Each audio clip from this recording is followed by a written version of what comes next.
미주한인 우리 세상. 안녕하세요. 미우새입니다. 2025년 7월 23일 수요일 제444화 미주한인 우리 세상 지금 시작합니다. 안녕하세요. 아리조나의 태바위입니다. 예, 안녕하세요. 노스캐롤라이나의 김사장입니다. 지금 한국은 집중호우로 인한 피해가 크다는 소식이 있는데요. 피해를 받으신 분들께 깊은 위로의 말씀 전합니다. 하루빨리 복구가 이루어지길 바랍니다. 자, 요즘 더불어민주당에서는 당대표 및 최고위원 선출을 위한 경선이 한창인데요. 정청래 의원과 함께 당대표에 도전하고 있는 박찬대 의원이 오늘 동포들과의 간담회에 나오셨습니다. 우선 이 자리에 미주 각 지역 그리고 해외에서 오신 분들 아주 소중한 분들 다 오셨습니다. 민주 진보 진영 활동가는 물론이고 뭐 의료계, 학계, 법조계, 뭐 작가분들 또 한인회나 한인 단체에서 또 일하시는 분들도 다 저희들이 좀 초청을 했습니다. 또 풍물패 같이 문화활동 하시는 분들, 뭐 한복 입기 운동 하시는 분들, 아주 다양한 분들, 소중한 시간 내서 다 들어오셨습니다. 사실 오신 분들 일일이 소개를 시켜드려야 되는데 사정상 그렇게 하지 못해서 굉장히 아쉽습니다. 여하튼 박찬대 의원께서 수해 현장으로 가시는 일정 관계로 모든 발언은 간단 명료하게 해주시길 좀 부탁드리면서 이 자리에 오신 더불어민주당 민병덕 의원님 참여하셨어요. 일단 민병덕 의원님 저희 샬롯 한인회가 없다가 2022년에 27대 한인회가 다시 생겼습니다. 끊어졌다가 그때 8.15 광복절 축사와 함께 27대 한주영 회장님께 축사를 보내주셨어요. 민병덕 의원님이. 그래서 저희 노스캐롤라이나하고는 좀 이렇게 친근한 그런 관계에 있습니다. 민병덕 의원님 먼저 인사 말씀 한번 나눠주시면 고맙겠습니다. 제가 조금 아까 그 친근감을 과시했는데 전혀 못 들으셨겠어요. 아니 들었어요. 들으셨어요. 예. 저희 샬롯에 옛날에 축사 보내주신 거. 예, 거의 다 감사하다고. 들었고요. 다행이네. 여기 준비가 잘 안 돼가지고 그래서 말씀드리고요. 어쨌든 뭐 객지에서 고생하십니다. 예, 저는 민병덕 국회의원이고요. 저희 당에서 을지로 위원장, 대한민국에서 뿐만 아니라 해외에서도 억울한 사람들이 다 저한테 얘기를 합니다. 그것이 모이는 을지로 위원장이고요. 그래서 오늘 우리 박찬대 후보, 저는 벌써 땀을 흘리고 있네, 안쓰럽게. 네, 소울메이트입니다. 2011년부터 만나서 지금까지 이러고는 박찬대 돕기 위해서 제가 열심히 하고 있고요. 또 우리 객지에서도 이렇게 박찬대 후보에 대해서 관심을 가지고 이렇게 와주셔서 너무나 고맙다는 말씀을 드립니다. 우리 박찬대 후보 말씀 많이 들으시고 혹시 박찬대 후보가 이제 일정 때문에 옮기시면 그때 제가 많은 말씀 듣고 또 답변도 드리고 그렇게 하겠습니다. 고맙습니다. 네네, 말씀 잘 들었습니다. 반갑습니다. 지금 한창 수해 복구와 당 대표 경선으로 많이 바쁘실 텐데 우리 미주 동포들의 얘기를 직접 듣고자 이렇게 시간 내주셔서 고맙습니다. 박찬대 의원님을 소개 말씀 직접 듣기 전에 간단히 제가 소개를 해드리자면요. 당 내에서 포지션이 귀요미라고 합니다. 이재명 대통령과 주변 의원님들이 인정한 아재 개그의 전문가이신데요. 네. 틈만 나면 비집고 들어가서 아재 개그를 아주 그 자리에서 창시해낸다고 들었어요. 특히 의원님 자신의 이름을 이용한 수십 가지 별명이 있다고 합니다. 네, 벌써 웃으시네요. 뭔가 하면요. 알찬대, 기똥찬대, 찬대원대, 대찬대, 가열찬대, 보람찬대, 일찬대, 기찬대 등등 이 정도면 대단하죠. 이런 별명을 본인 스스로 이렇게 지으신대요. 근데 우리 미우새에도 좀 비슷한 분이 계시긴 한데요. 그러면은 제가 여기서 또 이름 네. 는 또 제가 일가견이 있죠. 저희가 염소를 기르는데 우리 농장의 염소 이름을 제가 다 줬습니다. 그래서 이름 짓기의 달인이라 제가 오늘 한번 도전을 좀 해보고 어머, 싶은데, 예. 제 작품 두 개를 마련했어요. 작품 두 개를 듣고 태반님이 한번 점수를 줘 보세요. 알겠습니다. 첫 번째 작품은 박찬대 이름만 들어도 가슴이 박찬대요? 이거 어때요? 어머, 벅찬데요. 좋습니다. 박찬대. 근데 이거는 이제 어머. 박찬대요 이거를 조금 인토네이션 이제 아, 억양을 좀 높여줘요. 가슴이 음, 박찬대요 이렇게. 네. 또 두 음, 번째요. 예. 지금 이거 별로 재미는 없을 것 같지만 나중에 줌 끝나고 이제 주무실 때 또 이거 생각하면 또 갑자기 크크 소리가 나올 수가 있어요. 그러니까 잘 외우시기 바랍니다.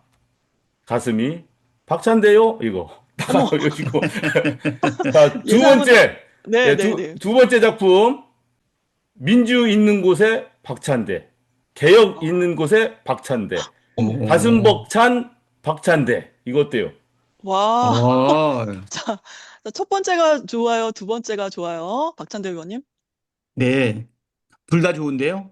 네, 근데 이제 네, 벅찬데 거 좋은 것 같아요. 벅찬데. 가슴 벅찬 박찬대 예. 네, 네. 아유, 자, 여기서, 왜냐면 이 농담이 아니고 사실 박찬대 의원님을 저희들이 해외에서 많이 본 거는 그 계엄 때였어요. 계엄 때. 그렇죠. 그때 사실 12월, 지금은 이렇게 뭐 피를 흘리지 않고 지나갔으니까 우리가 그냥 이렇게 웃으면서 하지만 사실 큰일 날 뻔했지 않습니까? 예, 맞아요, 그랬죠. 맞아요. 그때 시민들뿐만 아니라 의원님들이 하나하나 그때 할 때 원내 대표로서 또 당대표 직무대리로서 보여주신 모습을 생각하면 사실은 음, 정말 감사하죠. 그런 뜻으로 맞습니다. 농담 한번 해봤습니다. 자, 네. 자, 박찬대 의원님 인사 말씀 부탁드리겠습니다. 예, 반갑습니다. 우리 존경하는 미국, 호주, 독일 등 세계 각국에 계신 우리 당원 동지 여러분. 네, 안녕하십니까. 더불어민주당 당대표 후보, 기호는 2번 박찬대입니다. 지구 반대편 저 멀리 타국에서 대한민국의 위상을 높이고 고국의 발전과 민주당의 발전을 누구보다 뜨겁게 응원해 주시는 우리 재외 동포 여러분들을 만나 뵙게 되어서 정말 기쁜 마음입니다. 외국에 나가면 다 애국자가 된다고 하는데 우리 대한민국의 소식을 누구보다도 정말 관심 있게 지켜볼 것 같습니다. 2016년 국정농단 때도 또 2024년 불법 비상계엄 때도 얼마나 졸이는 마음으로 고국인 대한민국을 지켜보셨을까 생각되는데요. 그래도 우리 주권자인 국민들과 함께 국정농단도 이겨내고 그리고 다시 내란도 이겨내지 않았습니까? 저는 우리 외국에 계신 우리 재외 국민들께서 마음을 모아주셨기 때문에 그 마음이 모아져서 하늘도 감동시키고 대한민국을 내란에서 극복하게 하고 이재명 정부도 만들어낸 것 아닌가 생각합니다. 특히 지구 반대편 저 멀리 타국에서 대한민국의 위상을 높이고 고국의 발전과 민주당의 발전을 누구보다 뜨겁게 응원해 주시는 여러분들을 만나 뵙게 돼서 다시 한번 기쁜 마음입니다. 지금 현지 시각이 다 다를 텐데요. 이렇게 귀한 시간 내어주셔서 진심으로 감사드립니다. 지금 한국은 200년 만의 폭우 또는 400년 만의 폭우로 인한 많은 국민들이 어려움을 겪고 있습니다. 그래서 오늘은 민주당 의원들이 모두 모여서 가평에서 수해복구 활동을 하고 있고요. 저도 지금 민방위복으로 갈아입고 나서 여러분들께 인사드리기 위해서 잠깐 의원 사무실에 있습니다. 인사 마치고 이동하면서는 온라인을 통해 가지고 여러분들의 말씀을 듣도록 하겠습니다. 동포 여러분께서 한마음으로 고국의 안녕을 걱정하고 계실 것으로 믿습니다. 그렇죠. 외국에 계신 동포 여러분은 모두 국민 외교관입니다. 여러분의 삶과 이야기에 귀 기울이는 것이야말로 세계 속에서 대한민국이 나아가야 할 방향에 대한 지혜를 구하는 것 아닌가.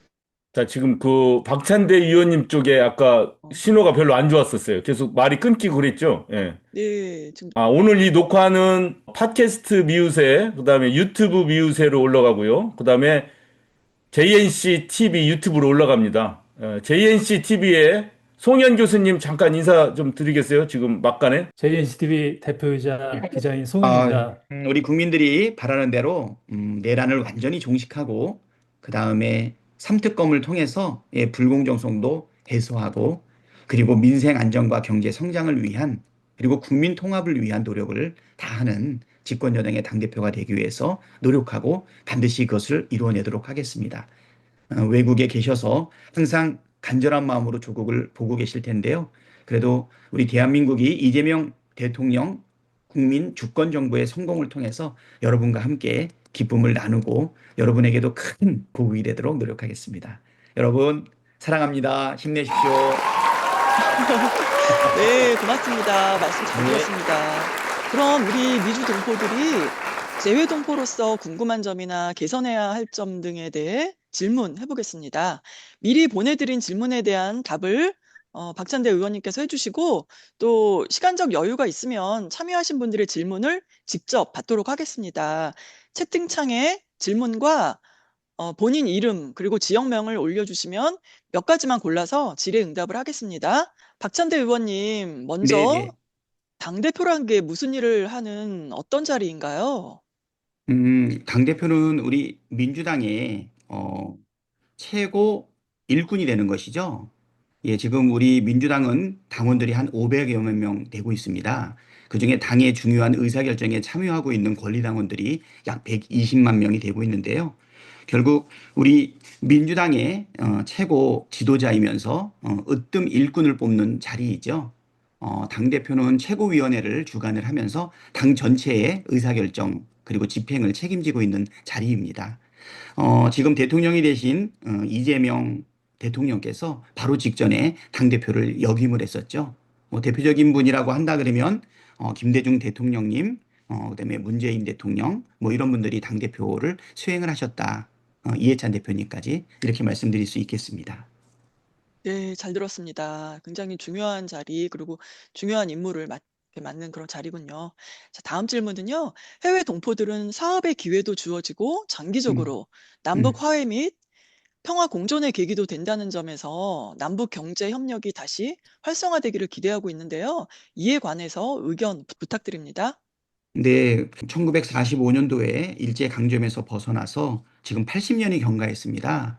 어떻게 보면 우리 민족 최고의 관심은 한반도의 평화 또 넘어서 안정을 지금 바라고 있고 사실은 우리의 소원은 통일이라는 말도 있지 않았습니까?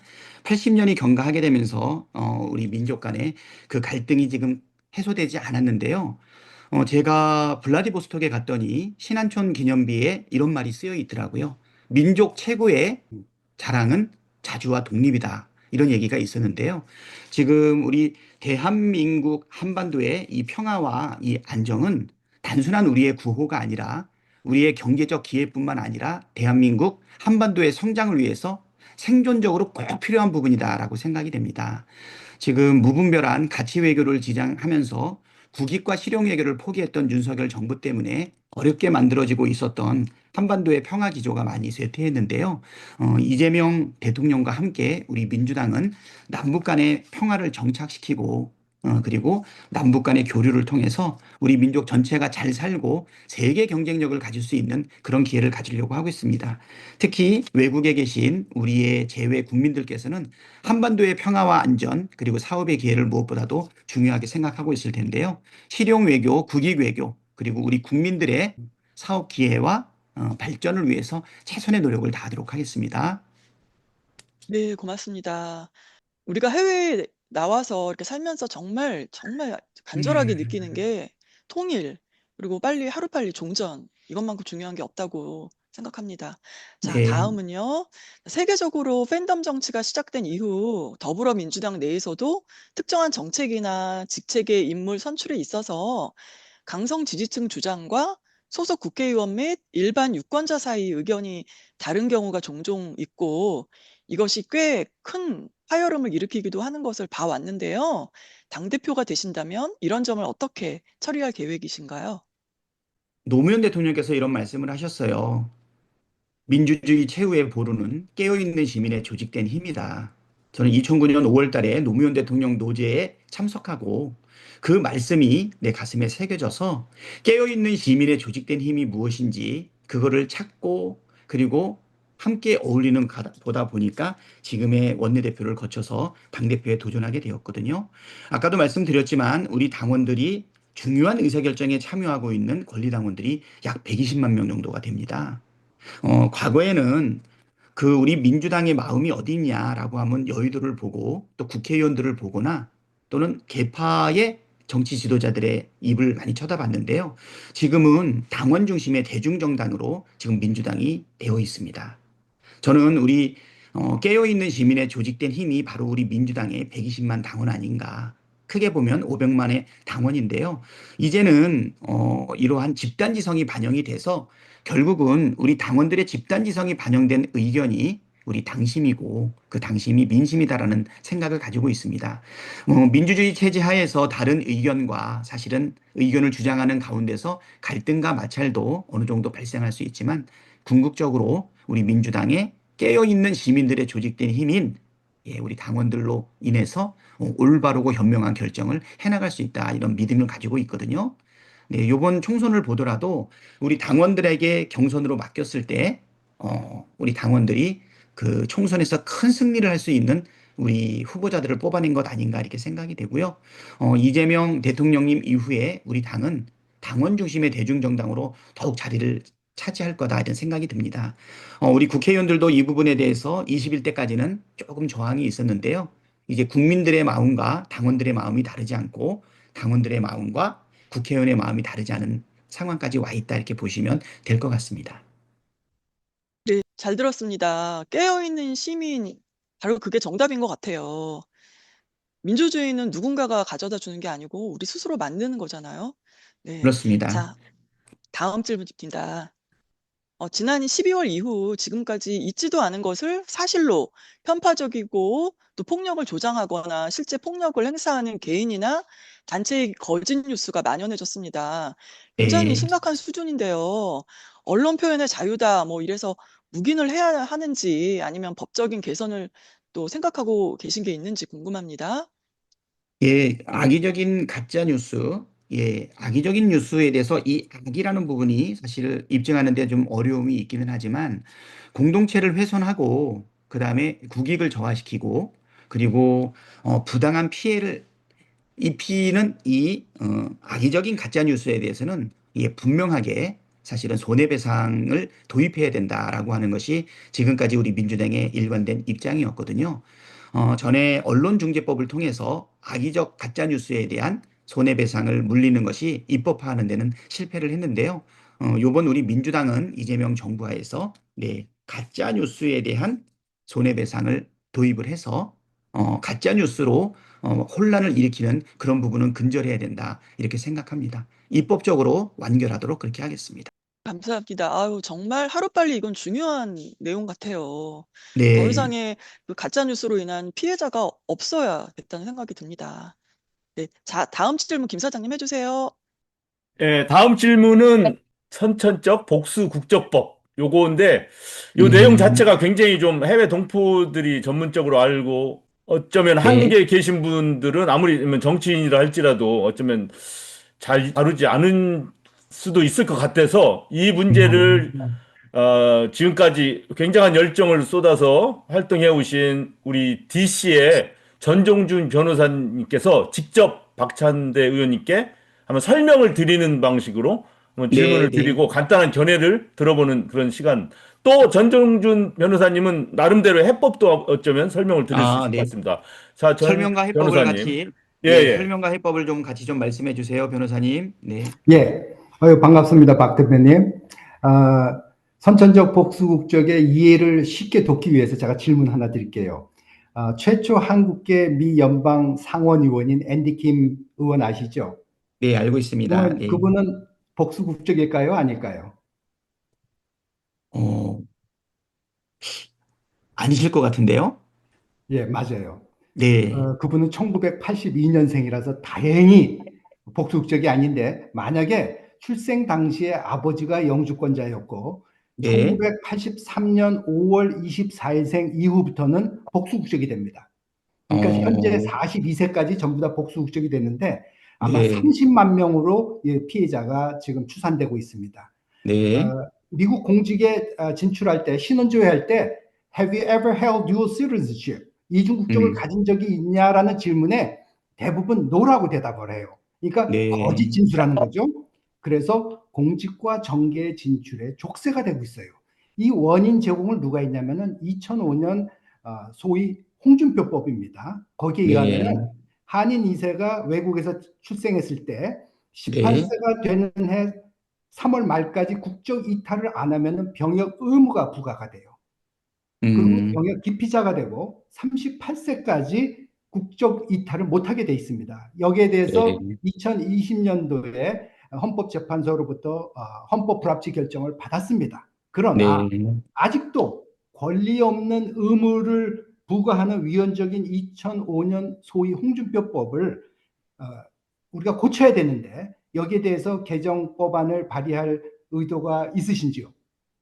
아, 지금 우리 외국에 있는 우리 재외 국민들 입장에서 선천적 복수 국적과 관련된 여러 가지 피해가 있다라고 하면 지금 우리 변호사님 주신 말씀만 가지고는 충분히 판단하기는 어렵지만 국민의 목소리를 듣고 그거에 따른 합당한 응답을 하는 게 정치인의 자세가 아닌가 생각이 됩니다. 관련 자료를 주시고 내가 검토를 해가지고 꼭 필요하다라고 생각한다 그러면 적극적으로 발의해 보도록 하겠습니다. 꼭 미국의 그 공직이나 정계 진출뿐만 아니라 한국에 모국 방문하는 데도 장애가 되고 있습니다. 제가 예를 들면은 재외동포청이 매년 실시하는 그 한인 2세 모국 연수 초청 그 연수가 편법적으로 이루어지고 있어요. 왜냐하면은 선천적 복수 국적자는 반드시 한국 여권으로 한국을 방문해야 돼요. 그리고 아까 말씀드렸던 18세 이상 국적 이탈 미신고자는 한국에 가면은 병역 기피자로 체포가 돼야 돼요. 그러나 음, 법무부나 병무청이나 재외동포청은 이것을 눈 감아지고 여태까지 연수 활동을 하고 있었어요. 네. 잘못된 법을 지키지 못할 바에는 법을 음. 개정해야 되는데 그 법을 개정하지 않고 이렇게 직무유기하는 것에 대해서 국회에서 국정감사를 할 용의가 있으신지요? 네, 살펴보도록 하겠습니다. 네. 네. 그리고 예. 마지막으로 현재 그 박지원 의원님께서 작년 12월에 법제실로부터 그 국적법 제14조의 2, 즉 한인 2세 남성과 여성도 포함돼요. 에게 국적 자동 상실하는 법안을 지금 초안을 네. 잡았습니다. 네. 그런데 주위에서 중국 동포가 반대할 여지가 있다라는 이상한 소문을 듣고 음. 박지원 의원님께서 지금 발의를 안 하고 계세요. 그래서 음. 중국은 사회주의이기 때문에 이중 국적을 인정 안 합니다. 아주 무관한 음. 것인데 네. 인정하지 않고 있는데 여기에 대해서 돌아가시면은 박지원 네. 의원님께 말씀드려서 음. 지금 해외 동포 세계 해외 동포가 지금 이런 고통을 받고 있는데 빨리 발의해서 통과될 수 있도록 해달라라고 부탁하실 수 있는지, 즉 우리는 혜택을 달라는 게 아니라 족쇄를 없애달라는 것입니다. 어떻게 생각하세요? 음. 네네. 박지원 의원님께서 깊은 관심을 보이셨는데 지금 약간 주춤하시고 계시다 그 말씀이신 예, 거죠? 맞습니다. 예, 우리 박지원 대표님하고 이 부분에 대해서 잘 말씀을 나눠보겠습니다. 우리 박지원 대표님도 미국에서 오랫동안 거주하지 않으셨습니까? 예, 그래서 초안을 거기서 김대중, 만들었습니다. 그렇죠. 그래서 김대중 대통령도 만들어내시고 그 이후에 혁혁한 정치적 성과를 내셨는데 누구보다도 우리 재외 국민들에 대한 그 애로를 잘 알 거라고 생각이 되는데요. 평소에도 많이 소통하고 지원도 많이 받고 있는 상황이기 때문에 우리 박지원 대표님과 이 부분에 대해서 깊이 있게 논의하고 필요하다면 같이 행동하도록 하겠습니다. 아유, 감사합니다. 네, 이상입니다. 네. 예, 우리 전종준 변호사님한테 선천적 복수 국적과 관련된 이야기를 들었는데요. 어쩌면 한국에서는 우리 재외 국민들이 갖고 있는 그 애로라든가 어려움을 충분히 이해하지 못했던 부분이 있을 수 있는 것 같습니다. 좀 더 저도 좀 더 깊은 관심을 가지고 지금 주신 정보를 기초로 해서 저도 좀 더 연구하고 살펴보고 여러분들의 권익이라든가 권리가 희생되지 않도록 최선의 노력을 다할 거고 아까 말씀하신 것처럼 국적 자동 상실되는 요 부분과 관련된 법안에 있어서 박지원 대표님하고 깊이 있게 논의해서 같이 행동하도록 하겠습니다. 네, 고맙습니다. 예, 그 탁가이버님, 조지아의 탁가이버님도 말씀하셨고 또 저희들이 미리 만든 질문지에도 있지만 우리 해외 동포들이 특히 관심 있고 또 많이 우려하고 있는 것이 세월호 문제거든요. 지금 네. 뭐 정치하시는 분들께서 어떻게 생각하실지 모르겠지만 그 세월호의 진상규명이 안 이루어진 것으로 우리 해외 동포들이 많이 보고 있어서 이게 네. 쉽지 않은 문제인 건 알고 있습니다. 이제 뭐 어떻게 하냐면 외국의 군대가 세월호를 침몰시킨 것까지 이렇게 지금 생각하는 상황이라서 이런 문제를 좀 어떻게 생각하시는지 말씀 부탁드립니다. 예, 그 세월호 그 사건이 있었던 2014년 4월 16일은 우리 대한민국뿐 아니라 전 세계에 있는 우리 국민들에게 충격을 가져줬던 부분이고, 사실 왜 그렇게 우리 아이들과 국민들이 그 재난에서 그 사건에서 왜 구제되지 못했는지, 왜 그 사람들의 생명을 구하지 못했는지는 아직도 많은 의문이 있는데요. 그 의문에 대해서 아직도 분명하게 해소가 되지는 않았던 것 같습니다. 지금 11년이 경과가 됐는데요. 이재명 대통령님과 함께 이 세월호 진상 규명의 부족한 부분을 마지막까지 진실을 살펴내기 위해서 노력을 하겠습니다. 지금도 거리에서 광장에서 아직도 세월호 유가족들이 아직도 많은 마음을 호소하고 계시거든요. 뭐 이태원 참사 때도 그랬고 가는 곳마다 그런데요. 네, 세월호의 이 아픔 진상 규명을 위해서 예, 최선의 노력을 다하고 이것을 규명하기 위해서 더욱더 노력하겠습니다. 결과를 꼭 낼 수 있도록 하겠습니다. 예, 빨리 진행하겠습니다. 재외국민 투표, 저희들이 이제 투표를 해야 되는데, 여러 가지, 뭐, 대도시에 사시는 분들은 하겠지만, 지금은 이제 많은 지역에 많이 흩어져 사시거든요. 유권자들이. 그래서 투표를 하러 가고자 하는 열정은 큰데, 굉장히 힘들어요. 운전해서 가고, 7시간, 10시간 운전해서 가는 네. 분들도 많이 있고 해서, 이 재외국민 투표를 좀 더, 효율적으로 할 수 있도록 선거법 개정하실 수 있을까요? 네, 그렇지 않아도 우리 재외동포분들하고 말씀을 많이 나눴는데요. 선거법 개정을 통해 가지고서 좀 더 누구나 참여할 수 있게끔 하는 것, 지금 개정 방안들도 얘기되고 있고 법안들도 나온 것으로 알고 있거든요. 예, 빨리 여야 합의를 통해 가지고 하고 있는데 지금 야당 쪽에 사실은 참여가 좀 부족한 상황입니다. 선거법은 여야 간에 합의를 하는 관례가 있기는 하는데요. 꼭 필요하다 그러면 결단을 내려서라도 해야 되지 않을까 생각됩니다. 예, 적극적으로 법 개정을 추진을 하겠습니다. 예, 우리 커네티컷의 광민경님은 아예 학문 자체를 이 소녀상, 세계에 있는 소녀상에 관해서 하신다는 얘기를 들었습니다. 네, 그 소녀상이 이제 일본 정부가 방해해서 세계 각지에 소녀상들이 이렇게 철거되거나 막 이동돼야 되고 핍박을 그야말로 받고 있어요. 네, 자, 한국 네. 정부 차원에서 만약에 당대표가 되신다면 더불어민주당의 정책이나 어떤 방안 생각해 보신 적이 있는지요? 그렇지 않아도 저번에 그 독일에서도 그 소녀상 철거 부분을 좀 막기 위해 가지고 우리 추미애 전 대표님과 함께 의원들이 갔었던 그 기억이 나거든요. 네, 네. 이 소녀상을 보존하고 그다음에 그 아픔들을 전 세계인들하고 함께 공유하기 위해서 예, 당대표가 된다면 더욱더 노력하겠습니다. 민주평화통일자문회의 있지 않습니까? 네, 대통령 네, 네, 주석에. 이게 예, 이제 예, 뭐 잘 기능을 하면 세계에 흩어져 있는 한인들이 정말 한반도의 평화와 대한민국의 민주화를 위해서 잘 일을 하실 수가 있을 텐데 그동안 그 군사 독재 정권에 의해서 사실은 좀 꼭두각시 비슷하게 이렇게 활용이 됐고 또 예, 미주 지역 내에서는 또 사람들이 이걸 가지고 뭐 내가 더 잘났어 뭐 이런 식으로 약간 불협화음을 일으키는 어떤 그런 요소가 된 적이 있었거든요. 아직 뭐 네, 구체적으로 많이 생각을 이렇게 하지는 않으셨을 거라고 보는데 사실 이건 음, 어쩌면 우리 해외 동포 자신이 해결될 문제긴 한데 자문회의 좀 어떤 개선이나 뭐 아니면 폐쇄 뭐 이런 걸 어떻게 생각하신 적은 있는지요? 어, 예, 민주평화통일 자문회의가 지금 우리 특히 재외 국민들한테 있어서는 뭐 굉장한 활동의 창구인 것 같아요. 힘을 모으기도 하고 또 그 멤버가 되는 거에 대해서 자문위원이 되는 거에 대해서 자부심도 많이 느끼는 것 같습니다. 다만 이제 윤석열 정부 때 예, 민주평통 운영 자체가 굉장히 파행적으로 이루어져서 그 사이에서 갈등도 많이 있었고 사실 그 뜻을 제대로 하지 못했던 것 아닌가 생각이 되거든요. 우리 재외 국민들과 함께 예, 민주평통 우리 자문회의에 대해서 좀 더 적극적인 지원과 부족한 부분에 대한 체계를 보완하도록 그렇게 노력을 하겠습니다. 이재명 대통령께서 거기 총 총재 아니십니까? 그렇죠. 네, 네. 예. 총위원장이시니까 예, 이 부분에 대해서는 좀 더 제도적으로 보완해 나가고 지원하도록 그렇게 하겠습니다. 박찬대 의원님 또 가셔야 되는데 정말 한두 가지만 박찬대 의원님께 직접 꼭 드려야 되겠다, 이 질문은. 그런 거 받아서 태바 의원님이 한번 진행해 주시죠. 네, 지금 독일 함부르크의 이승현 선생님께서 보내주신 질문인데요. 네, 후쿠시마 핵 오염수 해양 투기가 시작된 지 곧 2년이 되고 그동안 12차례 해양 투기가 진행되어 왔는데요.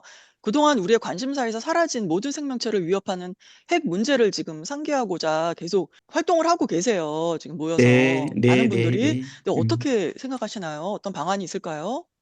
예, 우리 저기 핵 오염수의 그 해양 투기를 막기 위해 가지고 한 2년 전에 정말 전방위적으로 노력을 했는데 지금 일본 정부에 대한 사실 여러 가지 압박과 뭐 이걸 해결하기 위한 국제적 노력이 같이 이루어져야 되는데 내란이 일어나게 되면서 사실은 우선순위에서 좀 많이 밀렸던 것 같아요. 계엄을 해제하고 대통령을 파면하고 새 정부를 만드는 일, 이때까지 한 1년 정도는 좀 사실은 우리의 주된 관심사에서 좀 벗어나지 않았나 이렇게 생각이 되거든요. 예, 일본 주변에 나라뿐만이 아니라 전 세계의 생태에 엄청난 영향을 미치는 부분에 대해서 해결하기 위한 노력이 구체적으로 이루어지지 않고 있는데요. 이제는 나라가 지금 정상화가 지금 되어가고 있는 상태 아닙니까? 예, 일본하고의 여러 가지 관계도 사실 재정립해야 되고 협조할 것은 협조하고 압박할 것은 압박해야 되는 국익 중심의 실용 외교를 진행해야 되는데요. 이 후쿠시마 핵 오염수와 관련된 이 처리 부분에 대한 우선순위를 좀 더 높여서 근본적으로 해결할 수 있는 방안에 대해서 깊이 있게 노력하도록 하겠습니다. 네, 고맙습니다. 지금 아쉽게도 지금 박찬대 의원님께서는 이제 수해 지역에 떠나셔야 되셔가지고 이제 더 이상 이제 네, 질문은 받을 수가 없고 마지막으로 인사 한마디 해주시고 출발하시면 됩니다.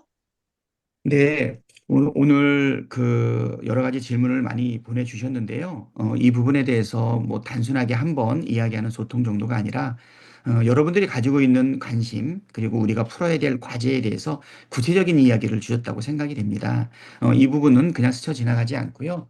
제가 당대표가 되면 아니더라도 우리 민주당에서 여러분이 주신 이 말씀을 꼭 하나도 헛되게 땅에 떨어지지 않게끔 해결책을 찾고 대안을 만들어가기 위해서 최선의 노력을 할 거고요. 앞으로도 시간이 되는 대로 여러분들과 소통을 해나가도록 하겠습니다. 우리 대한민국 지켜주셔서 감사합니다. 내란을 극복했지요? 네, 빨리 내란을 종식하고 다시는 대한민국에 이러한 내란이 불가능하게끔 그렇게 법과 제도를 만들겠습니다. 저는 내란 종식 특별법을 내었는데요. 이 내란 종식 특별법대로 그대로 진행을 하고요.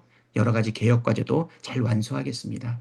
흔들린 민생, 그리고 외교, 그리고 안보, 그리고 경제 성장까지 든든한 조국이 되어서 여러분들의 뒷받침이 되고 또 여러분들과 함께 늘 든든한 조국이 되도록 노력하겠습니다. 네, 감사합니다. 다음에 또 네, 뵙겠습니다. 고맙습니다. 네, 네, 미주한인 우리 세상 화이팅입니다. 네. 자, 이제 우리 박찬대 의원님께서는 이제 이렇게 마치셨고요. 또 다음 시간을 기약하겠습니다. 또 이런 자리 마련하겠습니다. 고맙습니다. 자, 네, 그러면은 감사합니다. 네, 아유 정말 시간 내주셔서 정말 좋은 말씀 많이 해주셔서 정말 든든합니다. 저희 민병덕 의원님께서 해주실 거예요. 지금 벌써 많은 우리 동포분들이 지금 이 방에 들어오고 계신데요. 점점 많아지고 있어요. 관심이 굉장히 큽니다. 자, 최근까지 인디애나폴리스에 사시다가 얼마 전에 제주도로 정착을 하신 린다모님 질문인데 한반도의 평화를 위해서는 남북 간 교류와 우호적인 관계가 중요하지만 일본에 있는 제1조선학교에 대해서 혹시 알고 계신지 모르겠습니다.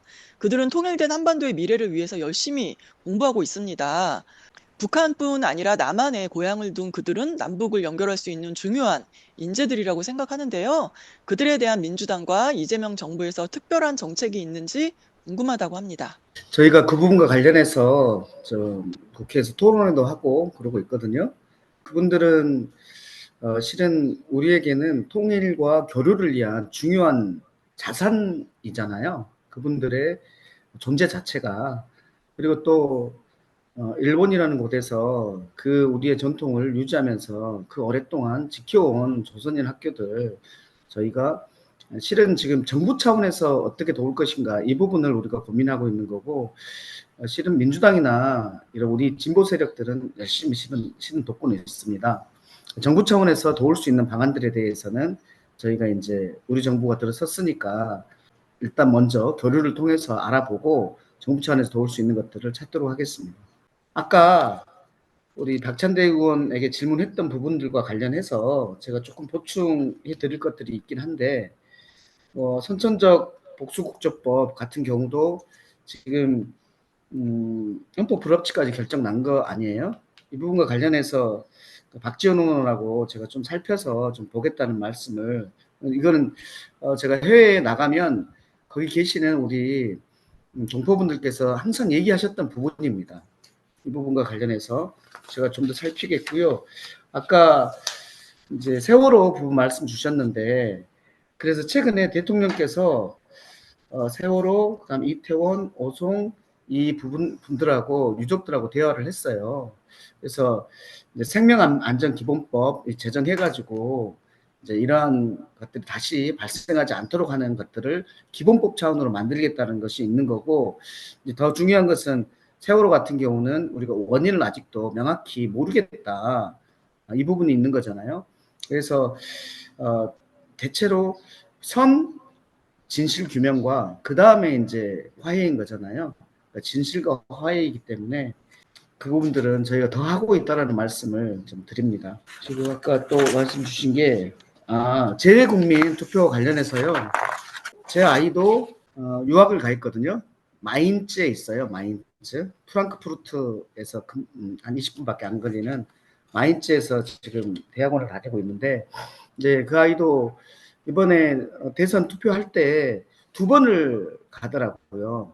투표를 하기 위해서. 그래서 이제 이 인증사진을 찍어서 보냈던데 그러면 이거 우편으로는 못하냐 라는 것과 관련해서 그 부분을 우리가 법안을 실은 내놓고는 있습니다.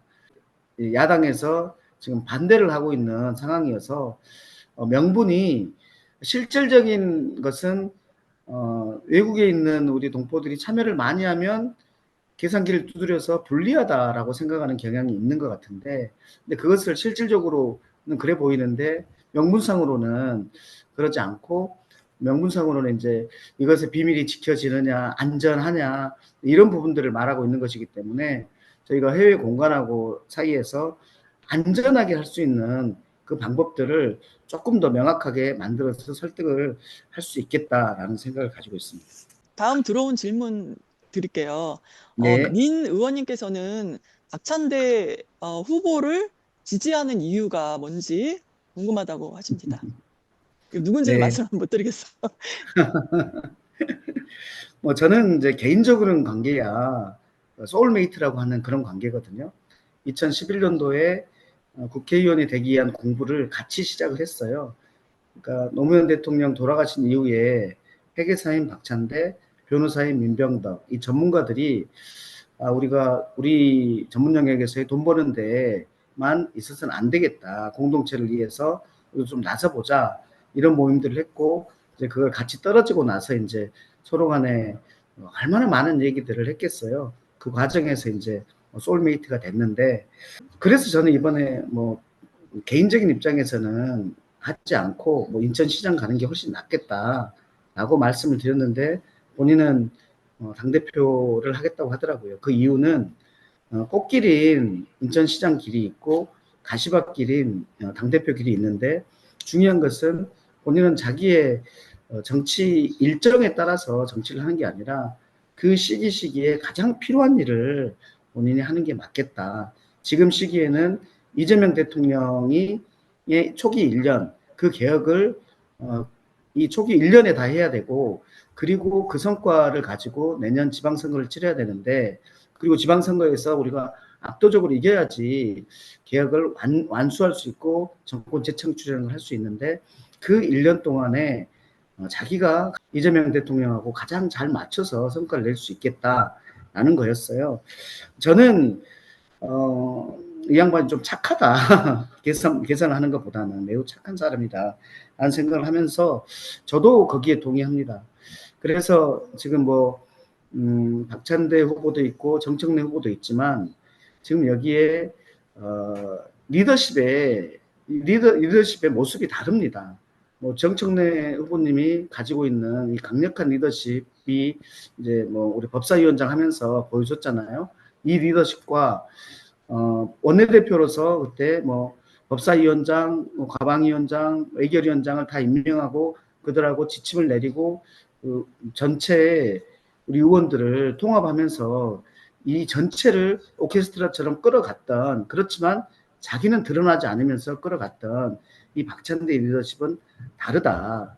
그래서 그 리더십이 극명하게 다른 하나의 예가 있는데, 우리 정청래 후보님 같은 경우는 지난 대선 때 본인은 서울의 지역구이시고 충청도가 고향이시지만은 실제로 호남에 가서 몰빵해서 선거운동을 하셨거든요.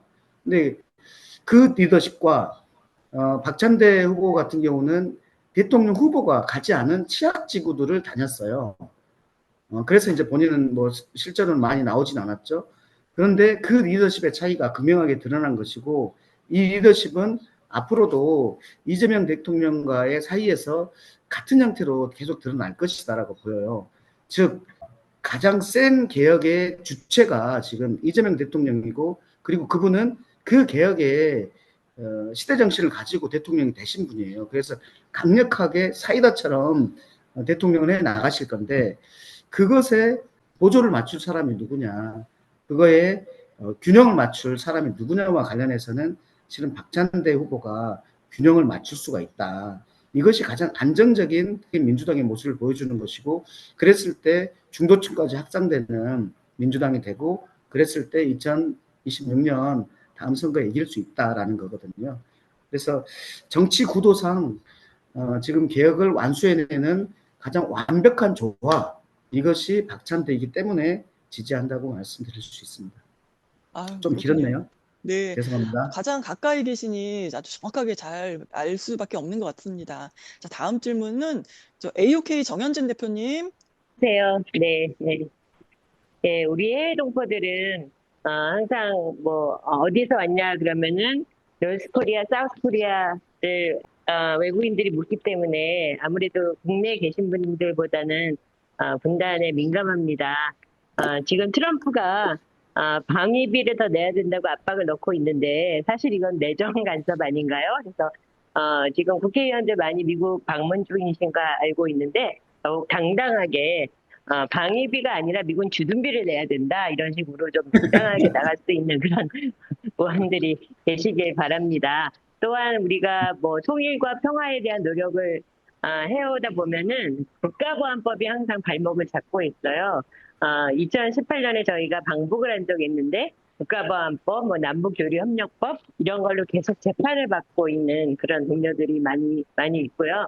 지금 뭐 통일부에서는 개별 관광을 북에 갔다 오라 하는데 국가보안법이라는 이 사악한 법을 놔두고 있는 상태에서는 우리들의 활동이 자유롭지가 않고 전혀 안전이 보장되지 않습니다. 그래서 지난 회기에도 여러 명의 국회의원들이 국가보안법 폐지를 발의하셨지만 이것이 당 차원에서의 어떤 지도력이 있지 않은 상태에서는 그냥 번번이 물거품이 됩니다. 그래서 당 차원의 어떤 지도력을 발휘해 주십사. 네, 부탁드립니다. 네네. 우리 방위비를 낼 것이 아니라 주둔비를 받아야 한다라는 말씀에 대해서 실은 저는 많이 동의하고 있고요. 그리고 지금 미국 트럼프 대통령께서 하고 계시는 관세와 관련된 부분이라든지 방위비 관련된 네네. 네, 그런 부분이라든지 이런 거에 대해서 굉장히 속이 부글부글합니다. 그럼에도 불구하고 실은 저희가 감정으로 외교를 할 수가 없어서 우리의 힘과 미국의 힘, 이런 차이, 그리고 그 결과에 따른 유불리, 이런 것들 때문에 저희가 인내심을 가지고 대하고 있다라는 말씀을 드려요. 그래서 이거는 약간의 역할 분담이 필요하지 않을까 싶은데, 정부는 정말 외교적으로 하고 그리고 국회의원의 일부라든가 그리고 시민단체라든지 이런 분들은 할 얘기들 다 하고 이 조화로운 모습을 실은 트럼프와 미국에게 보여줄 필요가 있지 않을까라는 생각이고요. 국가보안법 관련해서는 저희가 한번 2004년, 5년 이 즈음에 시도를 했었는데 그때 하다가 자초된 적이 있잖아요. 그래서 이제 다시 하는 것은 저희 민주당으로서는 당연한 것인데 그것의 시기를 지금 보고 있습니다. 시기와 그 범위, 뭐 국가보안법 완전 폐지 쪽으로 가야 되느냐 아니면은 일부 폐지부터 하면서 독소 조항들을 빼는 이런 방향으로 가야 되느냐 부분하고 지금 그 개혁의 이 시기에 지금 당장 이 주제를 꺼내야 되느냐 아니면은 뭐 이제 다음 지방선거 끝나고 실은 지금 하고 있는 내란 종식과 관련된 이것이 가장 급선무인데 이걸 끝나고 끊을 것이냐 이런 부분에 대한 문제들은 있습니다. 이번 정부에서는 꼭 할 내용이라고 생각합니다. 우리 서필려 박사님, 민주당의 가장 중요한 목표 중에 하나는 정권 재창출인데 아직 이르긴 하지만 아젠다에 있나요? 이런 질문입니다. 정권 재창출을 한다는 것은 뭐냐면 우리가 목표로 삼은 것들을 완성하기 위해서 정권을 재창출하는 거잖아요.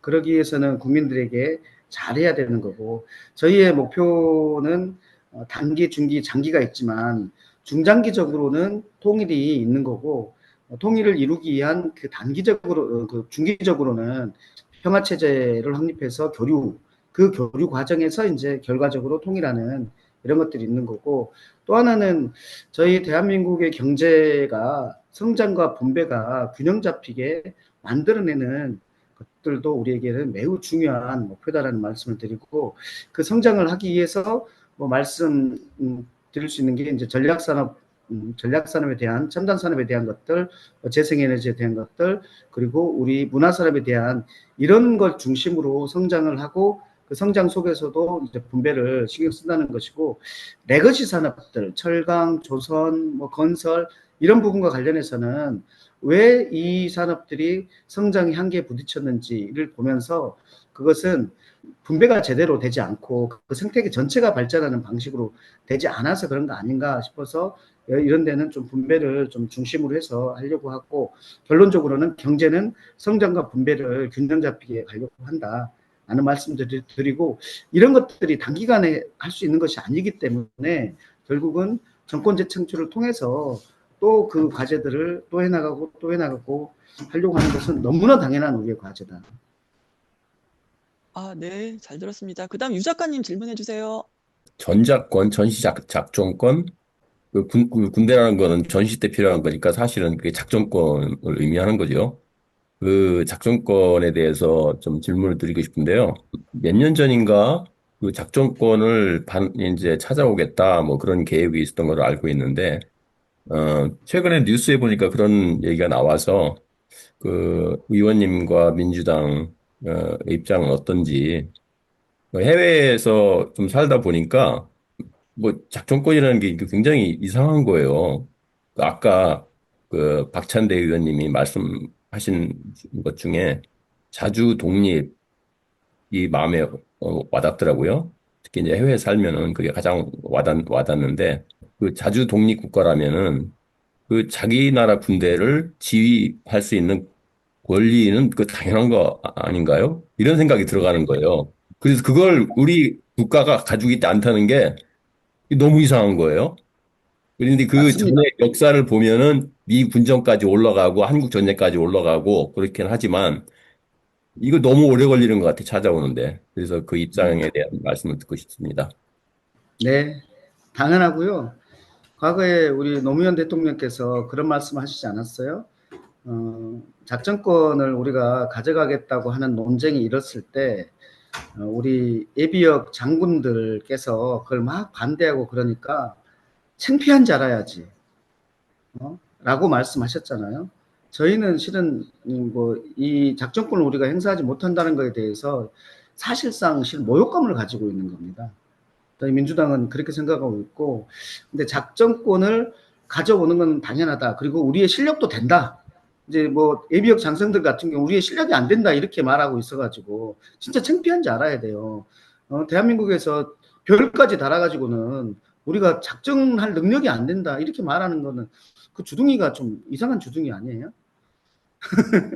하여간 그 전시작전권을 가져오는 것은 너무나 당연한 우리의 군 자주권이다라는 말씀을 드리고, 이것과 관련해서 미국은 어떻게 생각할까? 왜냐하면 미국은 지금 북한과의 관계 속에서만이 아니라 뭐 중국과의 관계 속에서 이걸 계속 보고 있는 것 같은데, 이랬을 때 이 부분이 이제 외교 문제로 비화될 개연성이 없지 않기 때문에 적절한 타이밍과 적절한 관계 속에서 이것을 이 문제를 제기하면 반드시 저는 가져와야 한다고 보거든요. 지금 트럼프가 하고 있는 모습들 속에서 보면은 실은 논리적으로는 그래 그 우리 주둔비 그렇게 올려줄 수가 없어. 그러니 우리가 할게. 라는 방식 하나하고, 뿐만 아니라 거기에서 이제 미군이 그렇게 가게 되면 당연히 작전권은 우리가 가져오는 거잖아요.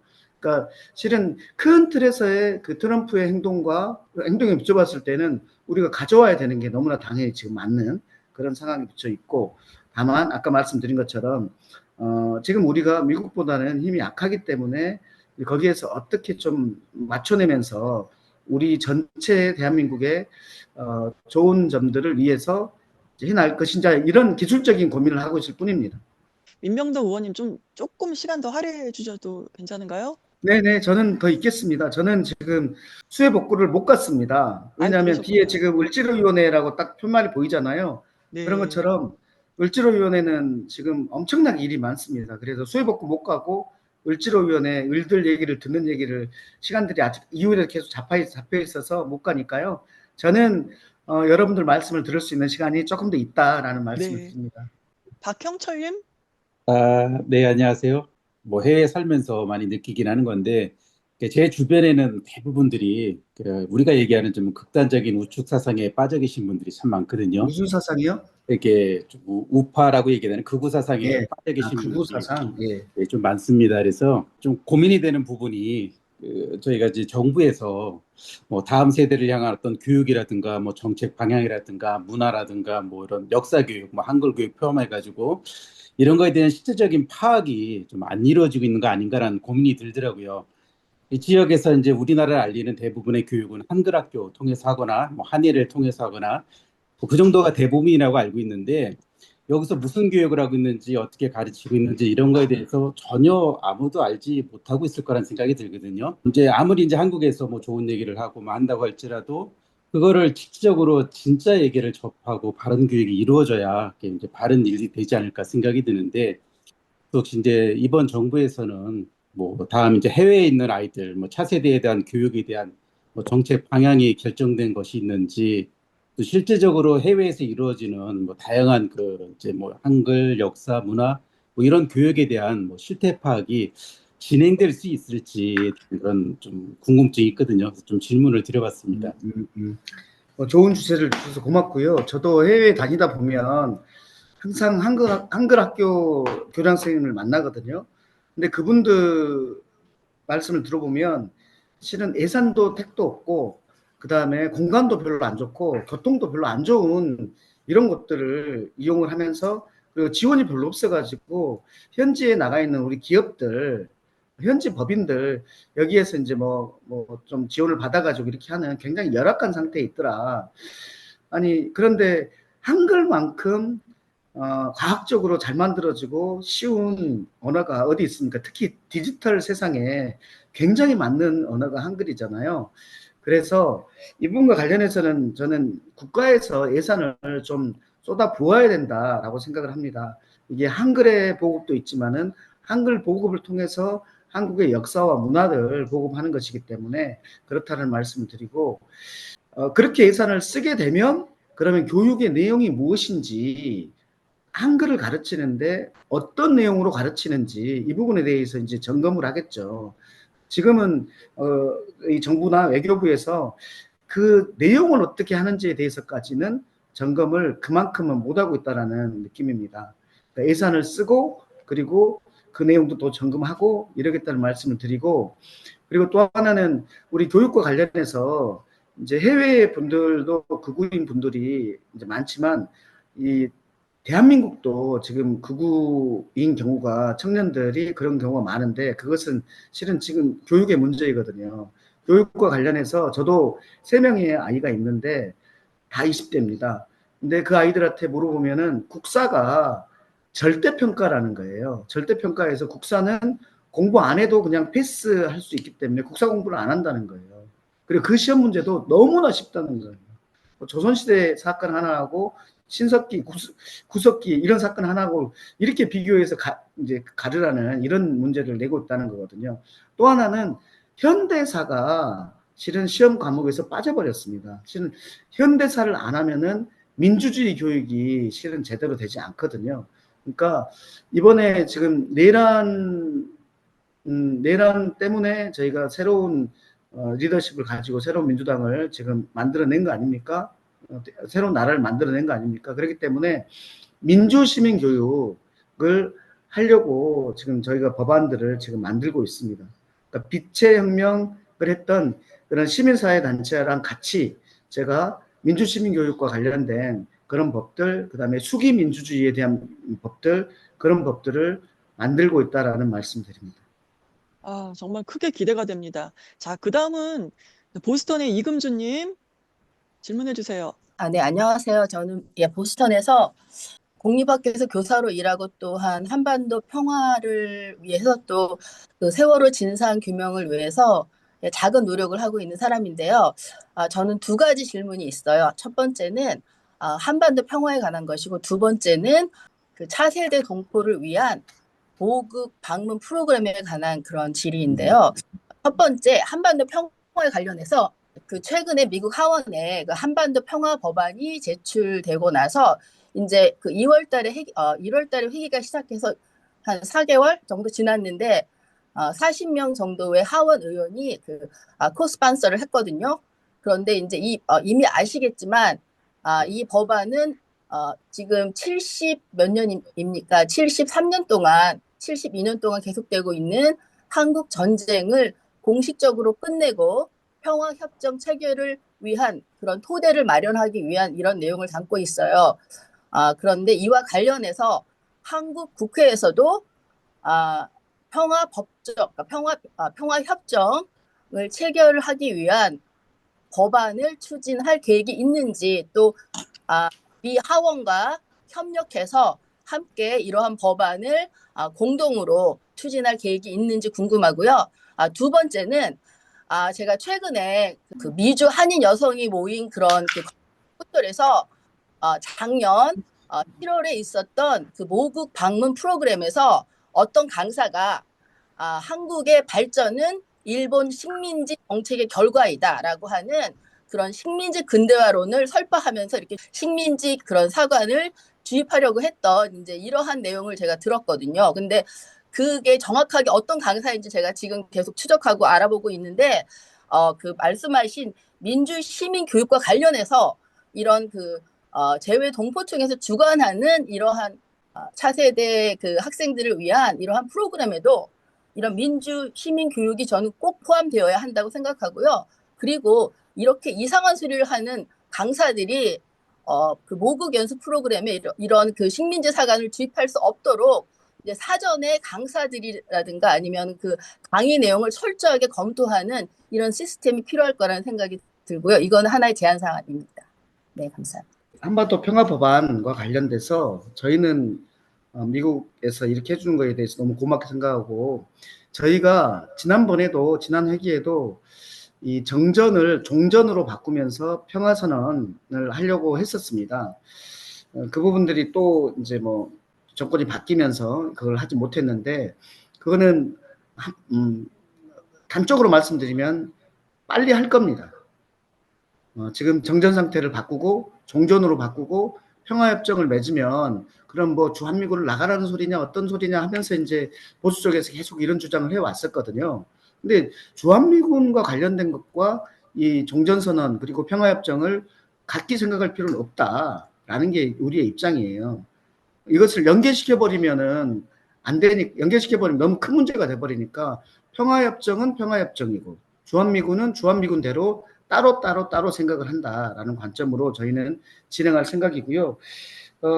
식민지 근대화론, 윤석열 정권에서는 식민지 근대화론에 이 사람들이 뭐 지금도 독립기념관장을 하고 있고 그러고 있습니다. 정말 제가 이번에 보훈부 장관 인사청문을 하면서 보훈부 장관이 해야 될 가장 핵심은 뭐냐면 보훈의 정체성을 지금 다시 만드는 거다. 독립, 호국, 민주 이 세 가지 보훈의 정체성을 가장 핵심적으로 만들어야 되는데 그 이유는 뭐냐면 3년 동안 윤석열 정권에 의해서 보훈의 정체성이 완전히 흐트러져 버렸어요. 독립운동가들이 탄압받고 민주운동가들이 탄압받고 이런 상황들이 발생했었거든요. 그래서 그분과 관련해서는 이 식민지 근대화론을 주장하는 이런 사람들이 발붙이지 못하게 하겠다는 말씀을 드리면서 이게 특히 대한민국에서도 그렇지만 해외에 계신 분들에게 잘 적용되기 위해서는 저희 해외 동포처형에 해외 동포를 보호하는 것도 있지만은 해외 동포들에게 우리나라의 상황과 또 대한민국의 정체성들을 어떻게 확보할 수 있게 할 거냐에 대한 지원들을 반드시 제가 넣겠다는 말씀을 드립니다. 이 부분 의견을 주셔서 고맙습니다. 저도 꼭 챙기겠습니다. 그 5.18 광주 동지 회장님이 그 복수국적 허용 나이를 한 55세나 60세 정도로 좀 확 낮추실 수 있나? 이런 질문 하셨네요. 가능한지는 모르겠는데.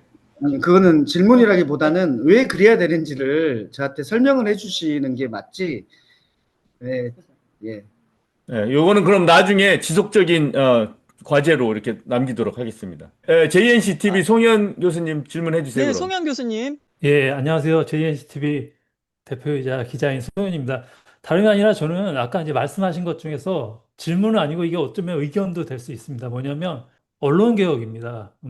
민주당이 사실은 지금까지 검찰개혁 쪽에 많은 에너지를 쏟았고 또 효과도 있었습니다. 그래서 추석 전에 끝내자. 이게 많이 공감대가 형성이 돼 있어서 사실은 이것은 제가 볼 때는 너무나 완벽하고 정말 의지도 강하고 라인도 다 잡혀 있는데 언론개혁은 지금 뭐 최근에 방송법이 하나 통과가 됐지만 그 외에는 지금 거의 없습니다. 그리고 그걸 외치시는 분도 없고 해서 제가 왜 이 말씀을 드리냐면 결국 언론개혁을 지금까지 못한 피해는 사실은 민주당이 지금까지 다 받고 있어요. 제가 볼 때는. 왜냐하면 이번에 강선우 장관 그 청문회 할 때도 봤지만 뭐 1년 뭐 46명을 뭐 이렇게 면직했다고 했는데 그게 아니라 승진 같은 것은 사실은 포함이 안 되는 거잖아요. 그럼 그런 네, 거를 승진하면 면직하고 승진하는 거거든요. 그렇죠. 이게 그러니까 어떻게 된 거냐면 악의적으로 이렇게 이미 프레임이 잡혔으면 거기에다가 언론은 하나를 더 갖다 붙여야 되는데 그런 자극적인 것을 자꾸 찾아오려다 보니까 이런 어떤 사실관계도 확인 안 하고 결국은 제가 볼 때는 언론개혁을 하지 못한 그대로 민주당이 계속 받고 있는 것 같은데 어쨌든 이 언론개혁이 뭐 이제 하시겠지만 제가 볼 때는 정권 초반에 이렇게 잘 해서 특별히 제가 부탁드린 것은 아까 박찬대 의원께서 설명했지만 악의적인 의도가 있는 징벌적 언론 손해배상은 반드시 하셨으면 좋겠고 또 중요한 것은 그런 걸 하기 전에 어떤 의원들이 지속적으로 계획을 갖고 홍보를 계속 해줘야 되거든요. 스피킹을. 근데 그런 스피킹이 사실은 언론 개혁은 거의 제가 볼 땐 되고 있지 않습니다. 그런 거 하나가 있는 거고 아까 말씀하셨지만 이제 국가보안법 말씀을 드리면 이 국가보안법을 개정이나 아니면 폐지를 안 하면 결국은 국민이 계속 피해를 보지 않습니까? 왜냐 노무현 정권 때 국가보안법을 개정할 건가 폐지할 건가 그때 뭐 다른 형법으로 대체하자 논의하다가 못했는데 이 법은 언제든 정권이 바뀌면 다시 민주 인사를 옥죄는 도구로 계속 써왔어요. 그래서 저는 이번에 우리가 또 바꾸지 못하면 민주주의는 여야가 바뀌는 것도 사실은 당연한 건데 바뀔 때마다 결국은 우리를 목재는 계속 그거에 되기 때문에 저는 뭐 폐지가 되면 감사하겠지만 수정이라도 반드시 우리 이재명 정부 때 수정이라도 반드시 했으면 좋겠다 이렇게 의견이 듭니다. 네, 이 두 가지입니다. 감사합니다. 네, 저희의 기본적인 입장은 걱정하는 부분은 형법으로 하면 된다라는 입장이거든요. 근데 다만 이제 이게 여야가 있고 상대가 있는 것이라서 완전 폐지로 네. 갈 거냐 아니면은 주요 독소조항들을 개정하는 방향으로 갈 거냐는 저희가 전략적으로 좀 판단하려고 하는 건데 말씀드린 것처럼 반드시 바꾸긴 바꿀 거다라는 말씀을 드리고 언론개혁과 관련해서도 저희가 21대 때 실은 거의 갔다가 좌초됐거든요. 그게 당장 눈앞에 있는 선거를 염두에 다가 그렇게 된 거예요. 그런데 지금은 언론개혁이든 검찰개혁이든 그리고 사법개혁이든 많은 개혁적인 과제들이 실은 물이 올라와 있습니다. 교육개혁도 마찬가지고 물이 올라와 있습니다. 왜냐하면 이것을 이 보수의 눈치를 보면서 있다가 보니까 실은 결국은 이런 내란이라는 극단적인 상황이 발생해 버렸고 다시 내란이 발생하지 않는 대한민국을 만드는 데 있어서 뭐 언론개혁이라든지 사법개혁, 검찰개혁, 교육개혁 이런 것들이 필요하고 이 속에서 대한민국이 지속가능하고 탄탄해진다는 것을 이제 실은 많은 국민들이 아시게 됐어요.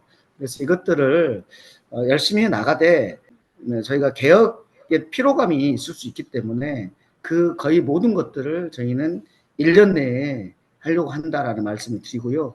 지금 당장 좀 갑갑하게 느끼실 부분들이 있을 텐데 이 경제 부분이 민생 부분이 당장 너무나 어렵기 때문에 일단 최근 뭐 한두 달은 그걸 중심으로 지금 하고 있다는 말씀 드립니다. 그래서 추석 전에 그러면 지금 벌써 8월 달이 거의 다 오고 있는 거 아니에요? 8월부터 이제 해가지고 추석 전에는 검찰 개혁하고 직후에는 뭐 언론이라든지 사법 개혁하고 이런 것들을 하려고 합니다. 케빈나님도 질문하시고 많이 있는데 대단히 죄송하지만 지금 을지로위원회 저기 보니까 갑을 할 때 을지로인가 봐요. 저 처음 들었는데. 네네네. 네. 그럼 김갑송님 아까 저 기다리고 계시죠? 김갑송님 질문을 끝으로 민병덕 의원님과의 대담을 해서 마치는 게 어떻습니까? 예. 어쩔 수 없이 대단히 죄송합니다. 저 질문 주신 분들한테. 네, 저 질문 두 가지인데요. 하나는 지금 한 1만 7천 명 정도 미국에 와 있는 한인 입양인들이 지금 무국적자입니다. 그 재해동포청 자료에 따르면. 그래서 그 입양인들 중에서 그 과거에 이 전과가 뭐 아무리 작은 범죄를 하더라도 전과가 있는 입양인들이 추방위기에 놓여 있어요. 미국에서. 근데 이 친구들은 이제 어릴 때 뭐 아주 어릴 때 미국에 왔기 때문에 한국에 돌아가서도 적응도 힘들고 실제로 이렇게 돌아간 입양인들이 한국에서 적응을 못해서 어려움을 겪은 사례들이 상당히 많이 발견이 됐었잖아요. 그래서 이 한인 입양인들하고 그다음에 지금 15만 명의 한인 서류 미비자들이 미국에 살고 있습니다. 그런데 이분들이 지금 아시다시피 트럼프의 반이민자 정책 때문에 미국 사회에서 엄청난 탄압을 받고 지금 두려움에 떨면서 살고 있어요. 그래서 저희 생각에는 맨날 한미 동맹 떠들면서 정작 미국에 와 있는 한인들을 이렇게 지금 트럼프 정부가 탄압하고 있는 거거든요. 그래서 이 부분에 대해서 한국 정부에서 제가 지금 이제 세 번째 이 얘기를 한국의 의원들한테 지난 5년여간 세 번째 말씀드리는데 뭔가 목소리를 내서 당당하게 우리 한인들 탄압하지 말라. 그리고 이방인들한테는 특별히 이방인들에게는 시민권 줘라. 지금 1만 7천 명이 시민권이 없거든요. 다 부모의 잘못이거나 이민국의 실수로 인해서 시민권을 취득하지 못한 입양인들이에요. 그래서 그 부분을 좀 한국 정부에서 좀 당당하게 우리 맨날 한미 동맹 얘기만 하지 말고 미국에 살고 있는 한인 입양인들 제대로 살 수 있게 그다음에 한인 서류 미비자들 미국에서 다 일자리 취업에 필요하니까 와서 쓰고 있는 건데 그 사람들 합법 체류 신분 줘라라고 좀 당당하게 말씀하실 수 있는 그런 정부가 되길 바랍니다. 네. 예, 선생님 그 부분과 관련해서는 저한테 조금 더 자료를 좀 주시면 좋겠어요. 네. 제가 제대로 이번에 해결을 한번 해볼 텐데 서류 미비인 이유가 무엇인지 하고 그다음에 그 이제 15만 명 이 숫자가 어떻게 나온 것인지 부분 하나 하고요. 그다음에 한인 입양인 17,000명이 무국적자인 이유를 제가 이해를 못 하겠어요. 입양을 하면 미국 국적이 되는 거 아닌가요? 아닙니다. 아, 시민권 아니에요? 신청을 따로 해야 돼. 아, 그래요? 시민권 신청을 따로 해야 되는데 부모들이 부모가 이제 잊어버린 입양만 하고 시민권 잊어버린 신청을 거예요. 안 하면 네, 그러면은 무국적자로 그냥 인정한다. 영주권자로 있다고 보면은 이제 범죄를 저지르게 되면 추방되는 거예요. 영주권자는. 이 부모님들은 자기들이 여기서 태어나고 자라서 시민권 신청 이런 게 경험이 그걸 없잖아요. 모르는군요. 전혀. 예, 그냥 당연히 다 시민인 줄 알고 그냥 지나가는 거예요. 근데 애 신분은 다르죠, 지금 대립권에는. 그다음에 또 그러니까 어떤 경우는 예. 시민권 신청을 했는데 이민부에서 실수로 발급을 안 한 경우들도 있고 중간에 서류가 분실됐다든가 그렇게 해서 근데 1만 7천 명이라는 숫자는 이제 재외동포청에서 파악을 한 건데 네. 하여튼 뭐 이 부분에 대해서는 뭐 기사도 많이 나와 있고 저희들이 이제 네네네. 입양인 정의연맹이라는 입양인들이 직접 운영하는 단체에서 이 입양인 시민권법이라는 거를 제정해 달라고 지금 한 5년여 동안 미 의회에 요구를 하고 있거든요. 근데 거기에 상당수가 아시다시피 한인들이 한때 그 입양 수출국이라는 오명이 있었잖아요. 그래서 미국에 엄청나게 많은 한인 입양들이 왔었기 때문에 그 부분을 조금만 찾아보시면 다 나와요, 내용도. 그리고 지금 그 한 입양인 여성분은 지금 추방 의견 놓여 있는데 캘리포니아 주지사에게 사면 요청을 하고 있기도 합니다. 그래서 제가 아까 여기다가 제 그 기사 링크를 하나 제가 올려드렸는데요. 그 채팅에 네네. 그래서 그것도 한번 찾아보시면 이번에 김갑성님 질문입니다. 바로 밑에 그 링크가 하나 있거든요.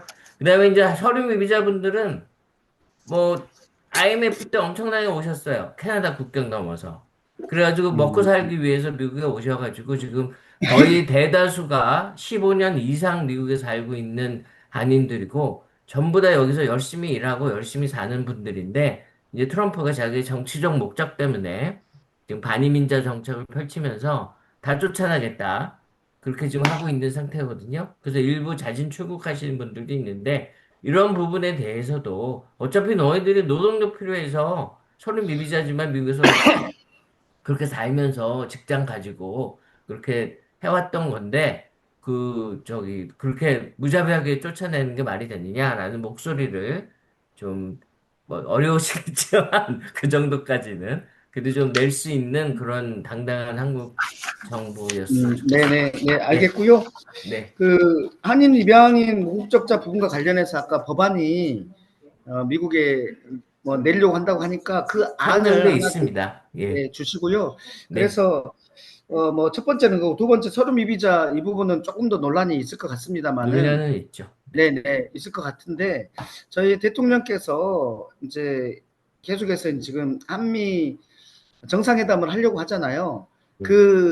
미리 그 앞에 앞단에서 실무회의를 할 때 이런 부분들을 좀 논의를 하도록 좀 할 테니까 저한테 조금 더 자료를 주실 수 있으면 좀 올려놔 주시면 좋겠다는 말씀을 드립니다. 네. 예를 들어서 멕시코 대통령 같은 경우는 아주 당당하게 지금 얘기하고 있습니다.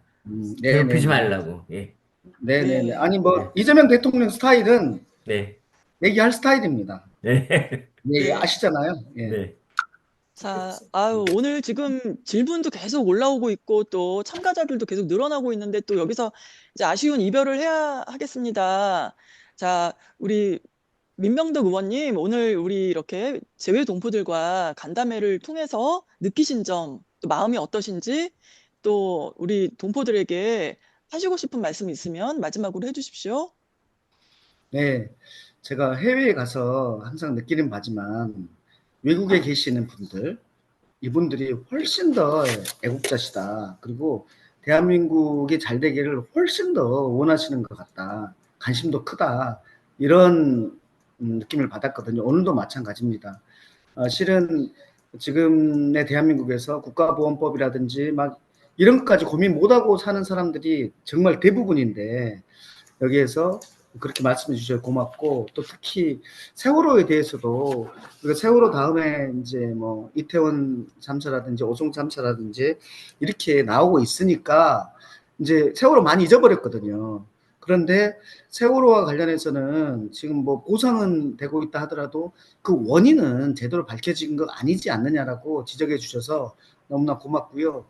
어쨌든 이렇게 소통하는 자리를 하니까 너무나 좋은데요. 그리고 이제 해외에 계시는 분들의 이제 뭐 필요하신 점 이것도 있지만은 또 국내와 관련해서도 국내 정치 어떻게 해야 되겠다라는 그런 그 인사이트도 얻고 이러고 있는 상황입니다. 그래서 조금 더 자주 소통하는 자리를 좀 만들었으면 좋겠습니다. 그리고 네. 뭐 오늘 이재명 정부 많이 지지해 주시고, 그리고 이재명 정부가 성공하기 위해서 박찬대 후보, 저는 간절합니다. 이게 제일 처음에는 출발은 약간 다른 것 같은데 이 리더십의 차이가 가면 갈수록 분명하게 보일 것이기 때문에 저같이 많이 아는 사람들 입장에서는 다소 걱정을 하는 측면들이 있고, 그래서 박찬대가 되는 것이 이 뭐 지속적인 민주당, 안정적인 민주당, 그리고 실제로 개혁을 완수해낼 민주당과 관련해서는 매우 중요한 요소입니다. 부탁드리겠습니다. 그리고 모두 감사합니다. 지금 거기 각자 시간들이 있으실 텐데 귀한 시간들 내주셔서 고맙습니다. 감사합니다. 네, 네, 고맙습니다. 감사합니다. 네.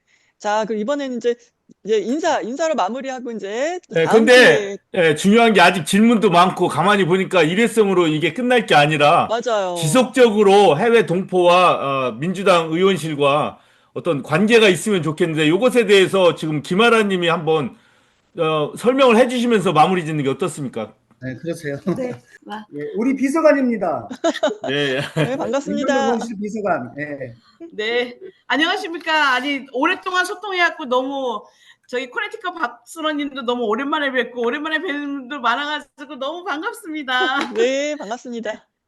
저 아시다시피 제가 진정성 있게 늘 재외동포들에 대한 관심과 많은 건의를 했지만 제가 힘이 없어가지고 제대로 된 게 없습니다. 너무 늘 안타깝지만 항상 마음은 변하지 않고 하고 있다는 거를 말씀드리고 싶고요. 그리고 이렇게 민주당 의원님들하고 같이 소통할 수 있는 기회를 제가 책임지고 만들도록 하겠습니다. 우리 민명당 의원님께서도 지금 자녀분이 또 해외에서 공부를 하고 계시기 때문에 관심이 많으십니다. 그런데 마침 또 박찬대 후보하고 같이 오랫동안 소울메이트로 지내오신 사이라 가지고 어떻게 이렇게 인연이 돼서 이렇게 만나게 됐는데, 오늘 박찬대 후보님은 수혜가 너무 심해서 그 현장으로 가시는데, 지난번에 샬럿 그 한인회 출범식 하실 때 그때 축사 보내실 때도 민명당 의원님이 막 진흙탕 속에 빠져가지고 수혜 복구하고 겨우 씻고 급하게 막 축사 영상을 찍어서 보내드린 거였거든요. 네, 그것도 되게 어떻게 우연히 비슷한 상황이 됐네요. 네, 오늘 말씀해주신 내용 그 입양아 관련해서도 저도 방송도 보고 너무 잘 알고 있거든요. 네, 그래서 그게 너무 가슴 아파서 제가 사실 문재인 정부 때 거기에 대한 인도적인 대책 마련을 계속 제가 그 청와대에도 제안을 하고 많이 요구를 했습니다. 근데 생각보다, 그리고 아시다시피 우리 김 사장님은 다 아시지만 제가 재외동포청 관련해가지고 박원순 시장님이나 그 문재인 정부에도 계속 재외동포청 설립해야 되는 거, 그 당시는 재외동포 재단밖에 없었잖아요. 재외동포청 설립해서 적극적이고 좀 더 체계적으로 재외동포를 지원하는 그런 걸 해야 된다고 계속 했는데 그것도 잘 안 받아들여졌어요. 그런데 어쨌든 윤석열 정부에서 재외동포청을 만들지 않았습니까? 저 그래서 너무 속상했습니다. 우리 정부에서, 민주정부에서 했어야 되는데 윤석열 정부에서 해서. 근데 이제 앞으로 어쨌든 만들어졌으니까 할 일이 많고, 그리고 한반도 평화법안 관련해가지고 저희 이제 최강철 KPEC 대표님이 엄청 열심히 하고 계시잖아요. 지금 이재명 정부에서 그 어떤 외교 특보를 맡으신 걸로 알고 있거든요. 그건 이제 대중적인 노력이고, 그러니까 저희도 거기에 힘을 합해서 다 같이 나갔으면 좋겠습니다. 어쨌든 최강철 대표님도 문재인 정부 때도 역할을 많이 하셨고, 진정성 있게 지금 또 굉장히 노력을 많이 하고 계신다고 생각을 하거든요. 그러니까 좀 미흡한 부분이 있을지 모르겠지만 또 그 미국 내에서 또 하는 노력도 굉장히 필요하지 않습니까? 그러니까 저희도 거기에 또 다 같이 하도록 하고요. 그리고 입양아 문제나 뭐 저희 자주권에 대한 문제, 전시작권 뭐 이런 더 말할 나위 없이 중요한 문제라는 거 알고 있지만 우리나라가 힘이 약하다 보니, 미국에 대해서 미국보다 힘이 약하다 보니 할 수 있는 게 많이 좀 없다는 거를 좀 이해를 해주셨으면 좋겠습니다. 그리고 제가 이렇게 같이 할 수 있는 자리는, 소통할 수 있는 자리는 좀 지속적이고 좀 지속 가능하게 만들도록 좀 노력하도록 하겠습니다. 그리고 너무 반가워요. 네, 고맙습니다. 이렇게 자리를 마련해 주셔서 정말 고맙고, 굉장히 중요한 이게 소통의 창구인 것 같아요. 앞으로 그러니까 지속적인 관심, 그리고 우리 동포들에게 의견 잘 수렴해 주시기 바랍니다. 고맙습니다. 네. 네, 됐습니다. 오늘 더불어민주당과 재외동포들의 대담은 여기서 마치도록 하겠습니다. 앞으로 이제 이런 대화의 창을 계속 이어나가도록 하겠습니다. 결선 투표일이 이제 8월 2일인데요. 마지막까지 최선을 다해 주시고요. 우리 미주동포들, 아니 해외에 살고 계신 모든 동포들에게도 관심 부탁드립니다. 함께 해주신 여러분 고맙습니다. 네.